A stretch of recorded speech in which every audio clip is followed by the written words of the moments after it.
A city in fear, where strangers hide deadly secrets. One wrong encounter could be your last. In this new normal, trust is a death wish. 이렇게 6월에 눈이 내린 건 115년 만에 처음입니다.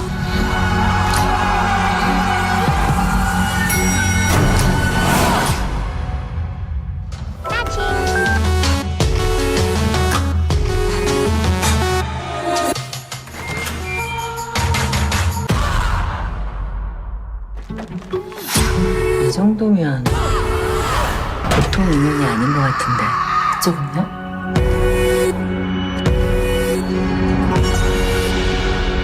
At the beginning of the movie, we see a woman named Hyun-jung watching the news, which reports that around 2 a.m., a woman in her 20s was found stabbed to death in front of her apartment.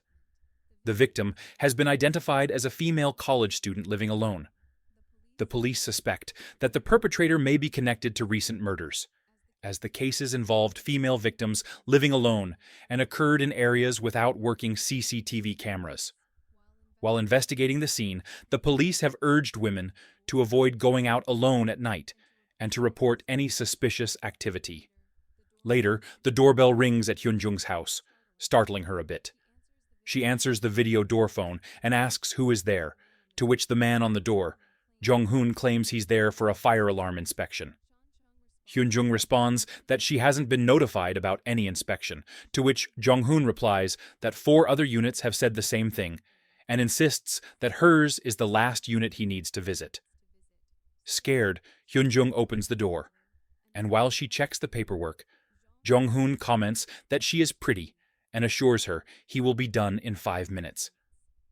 As he begins his work, he asks Hyun-jung if she lives alone, noting that it doesn't seem like she lives with a man. Hyun-jung starts to feel uneasy, and Jong-hoon brings up the recent murder case, mentioning that he heard the killer is still out there and that the victim was a woman living alone. He says he heard that the killer only targets women who live alone. Hyun-jung, increasingly worried, tells him to hurry up, saying her boyfriend is on his way, but Jong-hoon dismisses her, saying he isn't coming. He adds that since the victim was pretty, she should be cautious, noting that not only does she live alone, but she is also pretty. He then heads to the bathroom, saying he will continue with his work after he relieves himself. Hyun-jung immediately goes to her bedroom and takes out a taser from a drawer for her safety. After this, she turns off all the lights in the house and goes to confront Jong-hoon. But before she can open the bathroom door, the TV unexpectedly turns on. Jong-hoon suddenly emerges from the bathroom and attacks Hyun-jung, but as he does, he steps on a cleaning robot, slips, and injures himself. Just then, the news comes on TV, revealing footage from a car's dashcam showing that the suspect is not a man, but a woman, approximately 175 centimeters tall, with her face obscured by a cap. Hyun-jung starts whistling, and it becomes clear that Jong-hoon attacked her because he saw a blood-stained cloth in the bathtub. Realizing that Hyun-jung is the murderer, Jong-hoon is horrified, and meanwhile, she grabs a knife and presses it to his neck. Jong-hoon pleads with her not to kill him, but Hyun-jung stabs him, ending his life instantly. Next, we see a group of friends discussing how they helped people, and how it feels really good to help others. Seung-jin questions why they help people when they don't receive volunteer hours for it, to which his friends strongly condemn his viewpoint, questioning if he is a sociopath. At that moment, a girl comes out and informs Seung-jin that the counselor is calling for him. Seung-jin meets with the counselor, who tells him that his grades are unstable and that to get into the high school his mother wants him to attend, he needs to improve both his grades and extracurricular activities. The counselor advises him to work hard to follow in the footsteps of his brother and sister, who attended good colleges. He then mentions that he has compiled a list of some easy volunteer opportunities for him to review with his mother and let him know about. Later, while waiting for the bus, Seung-jin is watching a video on his phone when a man sits next to him.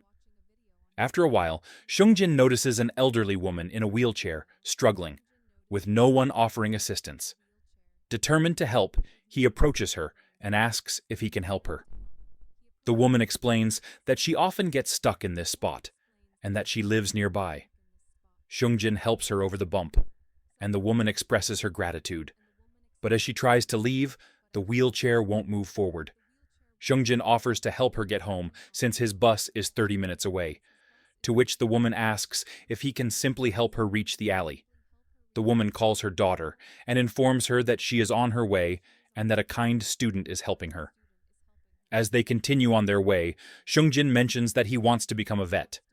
The woman then tells him that her Pomeranian just had 4 puppies and she's giving them away, and if he likes puppies, she can give him one. Seungjin gets excited to hear this, and the woman adds that since he was such a big help today, she's happy to be able to give him something in return.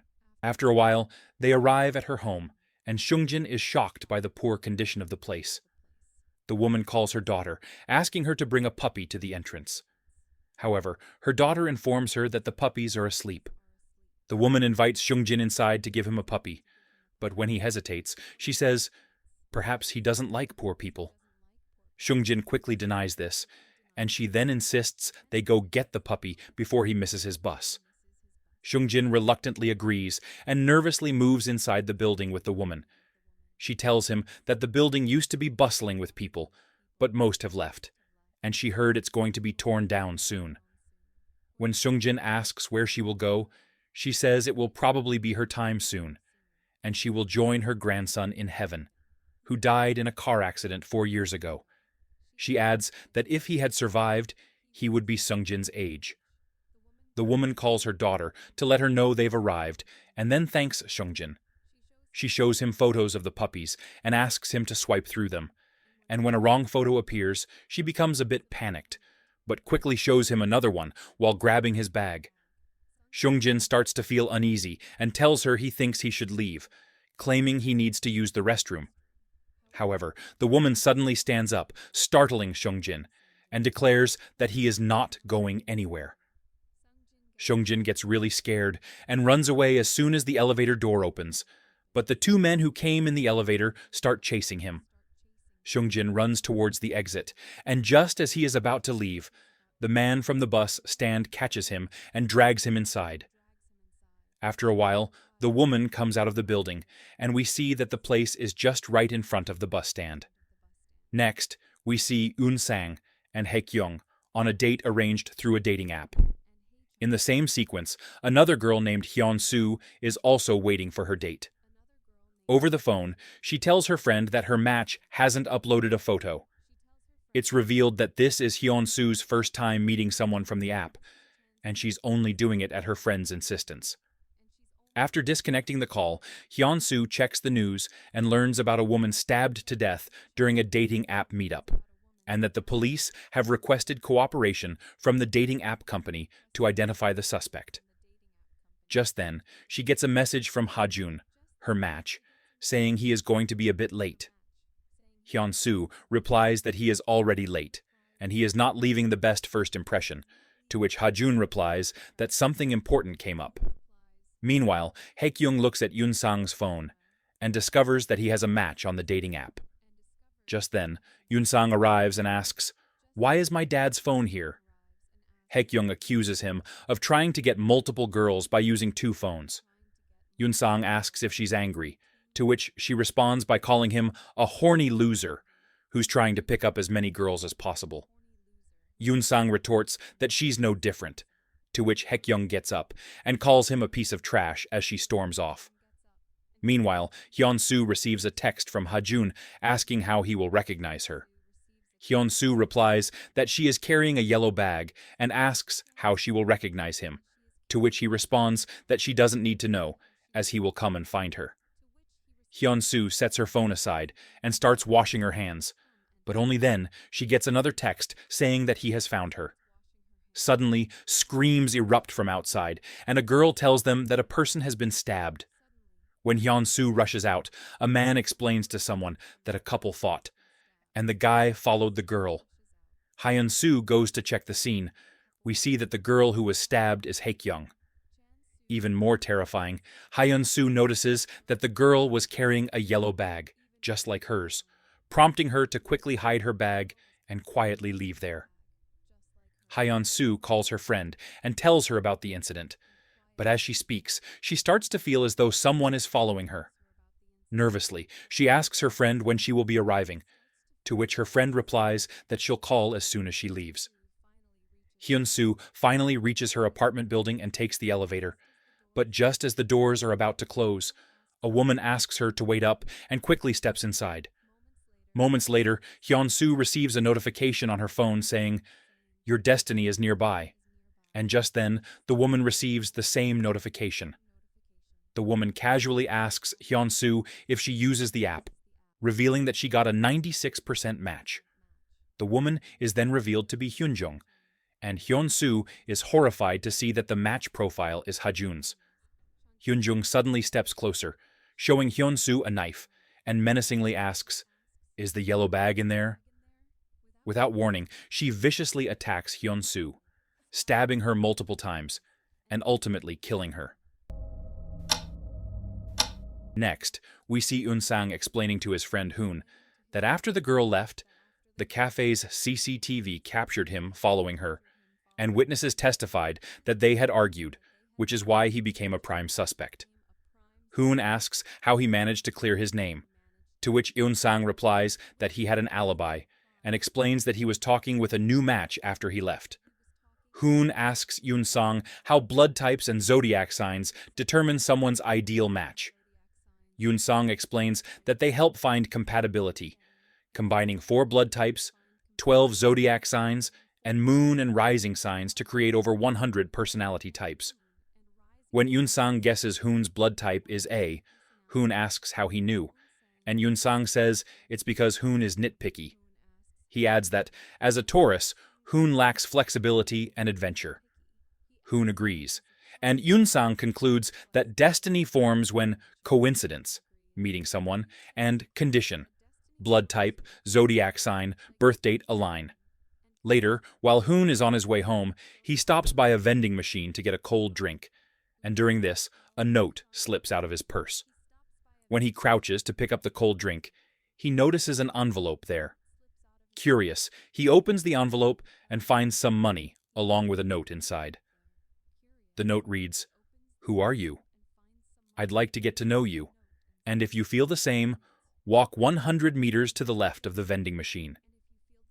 Hoon, feeling uneasy, initially puts the letter back in the envelope, tosses it where he found it, and walks away.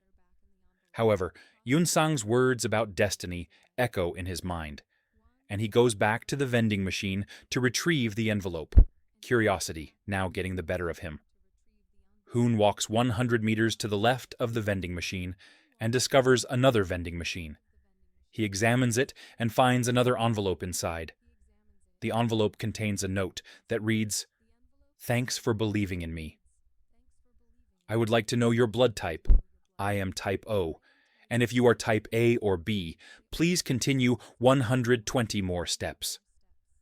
Hoon runs 120 steps and finds yet another vending machine. Inside, he discovers another envelope with a note that reads, "What's your zodiac sign?" "I am Virgo, and I hope you are Taurus." Excitedly, Hoon checks his phone and sees that Taurus and Virgo have a 95% match rate. Following the instructions on the envelope, Hoon continues forward and finds another envelope. Inside, he discovers a photo of a girl, along with a note that says, "Call me above the heart, and I will come to meet you." Hoon, excited, follows the instructions and discovers a heart made of flowers on the road. He steps inside the heart and calls the number provided on the note. A girl answers the phone, and Hoon explains that he followed her clues and arrived as instructed. The girl asks for his blood type and zodiac sign, to which Hoon replies that he is type A and Taurus. The girl thanks him for coming to meet her and asks his name, to which he introduces himself as Hoon. The girl introduces herself as Chae-bong and inquires if he has seen her photo and likes her. Hoon says he does, and Chae-bong responds with relief. Chae-bong then tells Hoon that he seems like a good person and asks him to stay where he is while she comes to meet him. Hoon starts waiting for her, and his note flies back to him as he clicks the heart's photo. When he bends down to pick it up, The girl falls from the building, landing right on the heart. Horrified, Hoon panics and runs away, and the scene ends there. Next, we see Gi-jin standing at his door, waiting for something. After counting to 3, he opens the door and peeks outside, spotting a girl named Hye-yeon coming out of her apartment, and it's revealed that he's recording her. He follows her as she walks away, and when she enters the elevator, he calls out, asking her to hold the door. In the elevator, he tries to start a conversation with her, but before he can speak, the door opens and she walks out. After walking some distance, she looks back, and Gi-jin in his mind says, "I love her." An old woman then asks him to hold the door, but Gi-jin closes it and inhales Hye-yeon's lingering scent. Later, while playing an online game, Gi-jin talks to another player about the girl. The gamer encourages him to make a move, and Gi-jin responds by saying she's really pretty and hot.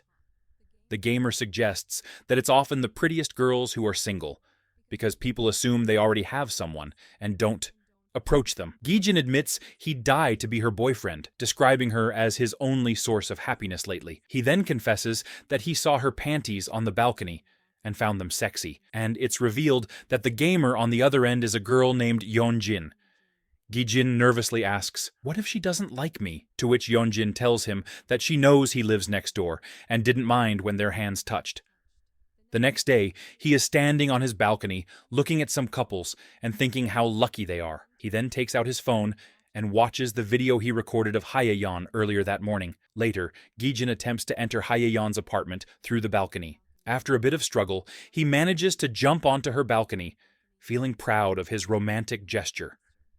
He sneaks into her room and jumps onto her bed, and we are shown that someone or something is watching him from inside the closet. He then heads to the bathroom and uses her toothbrush to brush his teeth. Suddenly, he hears someone approaching the apartment and panics, and as Hye-yeon opens the door, he scrambles to find a hiding place. Hye-yeon enters and notices that the slippers in the bathroom are upside down, but decides to ignore them. She sits down and complains that he should have told her if something was wrong, expressing frustration about getting wet in the rain. She then smells something unusual and gets up to spray room freshener. She starts asking, "Where are you hiding and how long are you going to stay hidden?" She says she's going crazy and can't take it anymore. Gi-jin, confused about who she's talking to, only then realizes that she sits on the bed and lies down. After a while, she gets up and takes off her skirt and then her leggings, and he watches as she walks into the bathroom. Gi-jin comes out of the bed, but only then Hye-yeon opens the door, only to drop her panties outside. Gi-jin starts to leave, but he stops when he hears her singing and wonders why she always sings this particular song when he's listening. Lost in thought, he moves forward, questioning whether she knows he's there and if she's somehow trying to seduce him. Gi-jin then begins moving towards the bathroom, singing the same song, and just as he reaches the door, Hye-yeon opens it, startling him. He awkwardly asks her if she wants to do with him, but she just stares at him in silence. At that moment, a man enters the apartment and is shocked to see Gi-jin there. Gi-jin wonders who the man is, and as the man approaches him, Gi-jin tries to explain himself, but only then the closet door opens, and a dead body falls out. Gi-jin, terrified by the sight, collapses in shock, and the man, moving menacingly towards him, strikes Gi-jin on the head, ultimately killing him.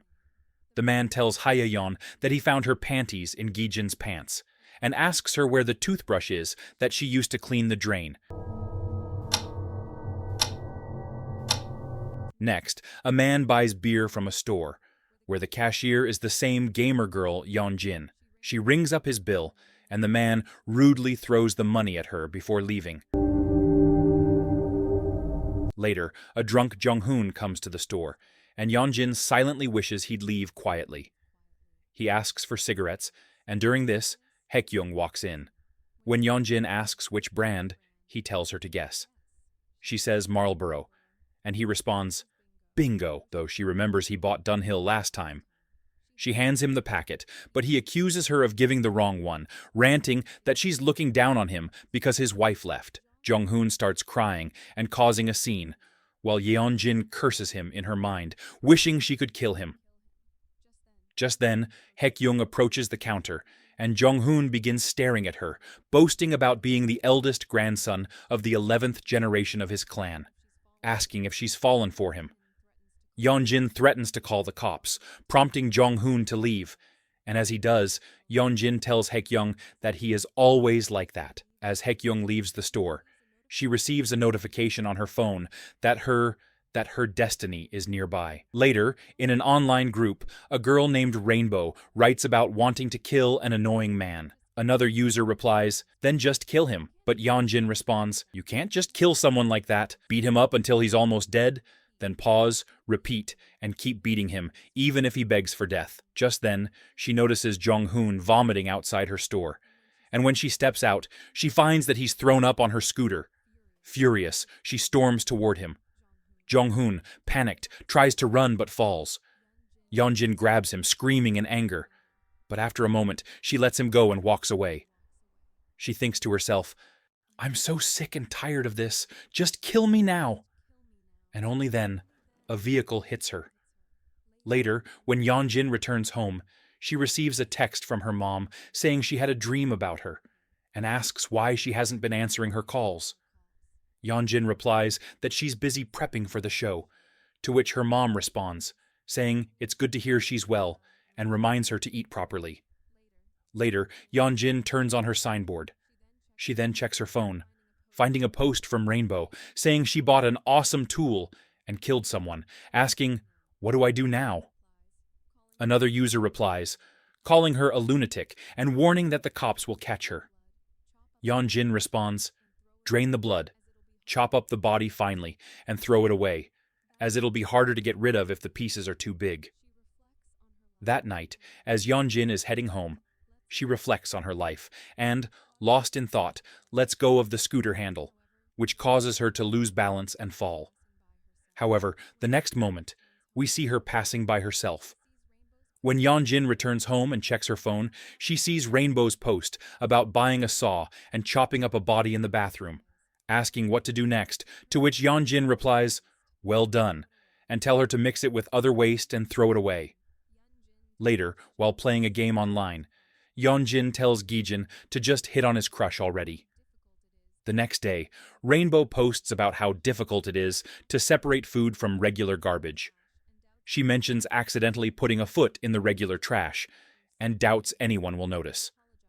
Just then, Yeonjin's co-worker Sungjin arrives, and apologizes for asking her to cover the night shift. She says it's okay, and starts to leave, but he asks if Jeannie is her old classmate. She confirms this, and Sungjin shows her a video on his phone, revealing that Jeannie died during a live broadcast that day. Later, Yeonjin receives a notification from Rainbow, who posts, "I'll show you guys proof since you don't believe me, and come to the location at 3 a.m. Yeonjin arrives at the location 10 minutes early and sees a man trying to take pictures of something. She wonders what's wrong with him, and just then he loses his balance and falls. She cautiously moves forward and finds a bag. When she opens it, she discovers a plastic bag inside, and upon seeing its contents, she gets badly scared. To confirm what she just saw, she checks the bag again, and we see that man from behind watching her. Feeling a presence behind her, Yeonjin looks back, and it's revealed that the man is Haekyoung's boyfriend. Realizing she's trapped, Yeonjin tries to flee, but he chases her and ultimately catches up, hitting and killing her. In the next scene, a user in the group asks if anyone went to see the proof, to which another user replies that only a fool would, as it's likely a trap for organ trafficking. Rainbow comments that one person did show up, and he killed her because she saw his face. When asked how many murders it takes to get the death penalty, a user replies, 2. To which Rainbow responds, "Thank God, he's killed 2 so far." Haekyoung asks him what kind of lunatic uses a corpse as proof, to which he responds that they didn't believe him, and it's revealed that the corpse in the closet is Yeonjin. The news then reports a stabbing incident at a department store in Seongnam, noting the increasing suicide rate among isolated young people due to joblessness and poverty. The report also mentions a rise in murder threats across the country, causing widespread fear.